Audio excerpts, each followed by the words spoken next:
بڑی شان والے محمد ہمارے، بڑی شان والے، وہ نبیوں میں رحمت، وہ نبیوں میں رحمت، لقب پانے والے محمد ہمارے، بڑی شان والے، زبان ان کی نوری، بیان ان کے نوری، دہن ان کا نوری، بدن ان کا نوری، یہ خاکی بنائے کہ کیا ان کے خاک محمد ہمارے، بڑی شان والے، لگاتے ہیں نعرہ یہ ایمان والے محمد ہمارے، بڑی شان والے۔ علانیہ ادھر سے دین کا اعلان ہوتا تھا، ادھر سے شہر میں تضحیق کا سامان ہوتا تھا، مسلسل پھولنے پھلنے لگا اسلام کا پودا، مخالف تھے قریش اب بڑھ چلا کچھ اور بھی سودا، نبی کو اور مسلمانوں کو تکلیفیں لگی ملنے، وہ تکلیفیں کہ جن سے عرش اعظم بھی لگے ہلنے، غضب کے ظلم ہوتے تھے مسلمان ہونے والوں پر، خزاں آتی تھی دل میں تخم وحدت بونے والوں پر۔ تو مشرکین مکہ نے اپنے قبائل کے ضعیفوں اور غلاموں پر ظلم کے پہاڑ توڑنا شروع کر دیا۔ تاریخ میں کردار اس کا نام امیہ بن خلف سردار ہے، ایک حبشی غلام ہے جن کا نام ہے حضرت بلال رضی اللہ تعالیٰ عنہ۔ تو یہ جو امیہ بن خلف ہے، ان کو شدید گرمی میں ریت پر لٹا دیتا تھا، اوباشوں کے حوالے کر دیتا تھا، اور وہ اوباش کیا کرتے تھے، وہ حضرت بلال کے سینے پر بھاری بھاری پتھر رکھتے تھے، ہاتھوں کو پیروں سے کچلتے تھے، اور جب یہ تکلیف سے کراہتے تھے تو وہ کہتا تھا بس ایک دفعہ دین اسلام سے انکار کر دو، ایک دفعہ نعوذ باللہ محمد صلی اللہ علیہ وآلہ وسلم کے بارے میں کچھ غلط کہہ دو، کچھ برا کہہ دو تو میں ابھی آزاد کر دوں گا۔ لیکن ان کے منہ سے ایک ہی لفظ نکلتا تھا، احد احد، بس۔ کوئی بلال سے پوچھے، خبیب سے سمجھے، کوئی بلال سے پوچھے، خبیب سے سمجھے، سزائے الفت سرکار کا مزہ کیا ہے، کیا کہنا ہے، سزائے الفت سرکار کا مزہ کیا ہے۔ کیا ہستیاں تھیں یہ، حضرت خبیب ایک غریب لوہار کا کام کرنے والے، جن کو مشرکین نے بھٹی کے انگاروں پہ لٹا دیا، اللہ اللہ، حتیٰ کہ کہا جاتا ہے ان کی خون اور پیپ سے کوئلے بجھ گئے تھے، یہ عالم تھا نا، لیکن وہ دین اسلام پہ قائم رہے۔ سرکار کے غلاموں پر ہم قربان، اور ادھر ابو جہل تھا جو حضرت عمار بن یاسر کے والد یاسر اور ان کی والدہ حضرت سمیہ پر ظلم کے اتنے پہاڑ توڑتا تھا کہ بالآخر حضرت سمیہ اسلام کی پہلی شہیدہ ہونے کا درجہ حاصل کر گئی۔ یہ دین ہم تک اتنی آسانی سے نہیں پہنچا ہے، یہ دین ہم تک حضرت بلال سے گزر کے پہنچا ہے، حضرت خبیب سے گزر کے پہنچا ہے، حضرت عمار سے گزر کے پہنچا ہے، حضرت سمیہ سے گزر کے پہنچا ہے، یا رسول اللہ۔ اور میرے آقا جب ان سب کے پاس سے گزرتے تھے نا تو انہیں صبر کی تلقین کرتے، انہیں جنت کی بشارت دیتے۔ ظلم اپنی انتہا کو پہنچ جاتا لیکن ایمان بھی اپنی انتہا پر تھا۔ لوگوں کے لیے اس درد کے عالم نے اس وحشت کے عالم میں سکون کا موقع کیا تھا؟ بس سرکار دو عالم کے چہرہ اقدس کو دیکھتے ہیں اور ہر ظلم کو سہتے جاتے. حفیظ جالندھری صاحب نے کہا لٹاتے تھے کسی کو تپتی تپتی ریت کے اوپر. یہ عرب کا صحرا ہے، یہ عرب کا صحرا ہے جہاں قیامت کی گرمی ہے، جہاں ننگے پیر کھڑے رہنا ناممکن ہے. ہاں جو لوگ جا چکے ہیں خداوند تعالیٰ سب کو جانے کی توفیق عطا فرمائے. تو گرمیوں کے دنوں میں کیا عالم ہوتا ہے، ریت کی نہیں، ویسے اب عام زمین کی بات کر لیں تو ننگے پیر کھڑا نہیں ہوا جاتا. یہاں کھڑے کرنے کی بات نہیں ہو رہی، یہاں پر لٹانے کی بات ہو رہی ہے. لٹاتے تھے کسی کو تپتی تپتی ریت کے اوپر تو رکھتے تھے کسی کے سینے بے کینہ پہ پتھر. آپ اس شخص کی تکلیف کا اندازہ تو کیجئے کہ جس کا قبیلہ خلاف، لوگ خلاف، بڑے خلاف، بچے خلاف، قیامت کی گرمی، تپتا صحرا لٹایا ہوا ہے اور جسم پہ پتھر. یہ کہنا آسان ہے، میں نے کہہ دیا اور ہم نے سن لیا. تو رکھتے تھے کسی کے سینے بے کینہ پہ پتھر. مسلمان سینے بے کینہ پہ پتھر. ہائے ہائے مسلمہ اور خواتین پر ہماری جانیں قربان. مسلمہ بیبیوں پر چابکوں کا می برستا تھا، کنیزوں کو شکنجے میں کوئی بے درد کستا تھا. محمد کی محبت میں ہزاروں ظلم سہتے تھے، خدا پر تھی نظر ان کی زباں سے کچھ نہ کہتے تھے. یہ ظلم ان کو خدا سے دور کر سکتے نہ تھے ہرگز، نشے صحبائے وحدت کے اتر سکتے نہ تھے ہرگز.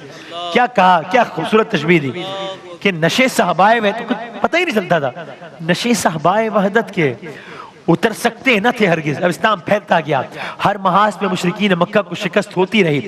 اب شاید ہی کوئی ایسا گھر بچا ہو جس کا کوئی نہ کوئی فرد ایسا نہ ہو جو دائرہ اسلام میں داخل نہ ہو گیا ہو. تو کچھ گھروں کا عالم یہ تھا، شوہر کافر تھا، بیوی مسلمان، باپ کافر، بیٹا مسلمان. یعنی گویا ہر گھر میں کسی نہ کسی محاذ پر اسلام اور کفر کی جنگ ہے. ہر طرف نوجوان اپنے سرداروں سے ان بتوں کے بارے میں سوالات کر رہے ہیں. ایک ہلچل ہے، عجیب و غریب صورتحال ہے. یہ صورتحال پورے مکے میں پھیل گئی. مشرکین مکہ کی تشویش عروج پر ہے، رات دن مشورے کرتے ہیں ارے اس مسئلے کا حل کیا ہے. لیکن سرکار دو عالم اپنی دعوت پر قائم تھے. جب ان کے پاس اب اور کوئی چارہ نہ رہا، اب سب نے مل کر ایک اسٹریٹجی بنائی. کیا کیا؟ اجتماعی طور پر پہنچے، ابو طالب کے پاس آئے، مطالبہ کیا اپنے بھتیجے کو روک لیں، اگر آپ نے ان کا ہی ساتھ دینا ہے تو پھر ہماری طرف سے اعلان جنگ ہے. یہ وہ مرحلہ تھا جب ابو طالب ثابت قدم رہے. جب یہ بات حضرت ابو طالب کے ذریعے سرکار دو عالم تک پہنچی، آپ نے وہ تاریخی جملہ کہا، چچا جان اگر یہ لوگ میرے ایک ہاتھ میں سورج ایک ہاتھ میں چاند بھی رکھ دیں تب بھی محمد دعوت حق سے باز نہیں آئے گا صلی اللہ علیہ وآلہ وسلم. تب بھی دعوت حق تو جاری رہے گی. کیا کہا؟ شرارت میں کمی کوئی نہ کی، اشرار مکہ نے، شر کی جمع اشرار، مسلمانوں کو بے بس کر دیا کفار مکہ نے. مگر اس پر بھی جب بڑھتے رہے پیروکار، مگر اس پر بھی جب بڑھتے رہے پیرو محمد کے تو باہم مشورے ہونے لگے ایذائے بے حد کے. یہ فرزندان تاریکی جو نور حق سے چندھیا ہے ہوئے ایک دن اکٹھے اور ابو طالب کے گھر آئے. کہا ہم کو بھتیجا آپ کا بے دین کہتا ہے، ہمارے دین کو انسان کی توہین کہتا ہے، برا کہتا ہے وہ چھوٹے بڑے سارے خداؤں کو، حبل کو، لات کو، عزا کو، دیوی دیوتاؤں کو، ہمارے باپ داداؤں کو بھی گمراہ کہتا ہے. سو اپنے خدا کے سوا اپنے خدا کے سب کو غیر اللہ کہتا ہے. بس اب برداشت کر سکتے نہیں ہم ان کی جرت کو، کسی دن دیکھ لیں گے ان کو اور ان کی نبوت کو. دھمکی. اب حضرت ابو طالب سے کیا کہنے؟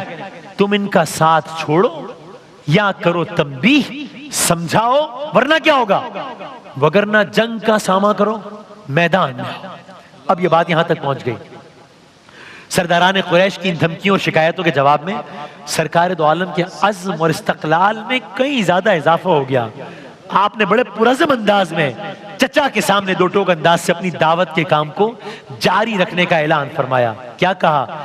قسم اللہ کی، ابھی تو یہ مشرکین مکہ ہے نا صرف، لیکن میرے آقا نے کہا قسم اللہ کی، سارا جہاں بھی ہو اگر دشمن، یہ سب شیطان کے ساتھی، بڑھے ہو کر بشر دشمن، جفا و ظلم کی آندھی چلے، طوفان آ جائیں، مٹانے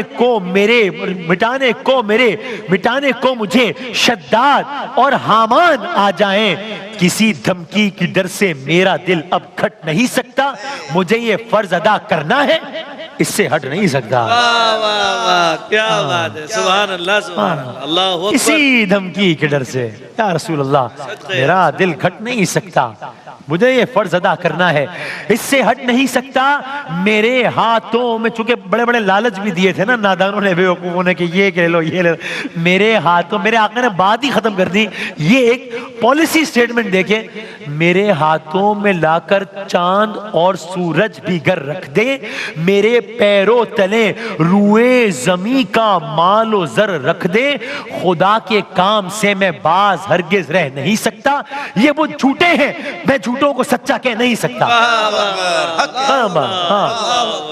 خدا کے کام سے، خدا کے کام سے میں باز ہرگز رہ نہیں سکتا، بھائی یہ بت جھوٹے ہیں، میں جھوٹوں کو سچا کہہ نہیں سکتا، میں سچا ہوں تو بس میرے لیے میرا خدا بس ہے، کسی امداد کی حاجت نہیں، اس کی رضا بس ہے، ہاں میرا ایمان ہے ہر شے پہ قادر حق تعالی ہے، وہی آغاز کو انجام تک پہنچانے والا ہے، وہی آغاز کو انجام تک پہنچانے والا ہے۔ بس آج کے تک کچھ آخری اشعار سن لیجئے۔ حضرت ابو طالب نے سرداران قریش کی کسی بھی بات کو ماننے سے انکار کر دیا، سرداران قریش اب براہ راست سرکار دو عالم کو ہدف ظلم بنانا شروع کر چکے، وہ ظلم جسمانی تکالیف دینے پر ہو، ذہنی اذیت دینے کا معاملہ ہو، رسول اللہ کہتے ہوئے زبان کانپتی ہے، میرے آقا راستوں سے گزرتے، میں ایک بات سوچتا ہوں صرف ذرا ایک لمحے کو، جس کو یہ بات گراں گزرے مجھے معاف کیجئے گا، لیکن ہم کہتے ہیں نا فدا کا بھی امی یا رسول اللہ صلی اللہ علیہ وسلم، تو میں سوچتا ہوں اگر میرے کسی بزرگ کے ساتھ یہ معاملہ ہو تو مجھ پر کیا بیتے گی۔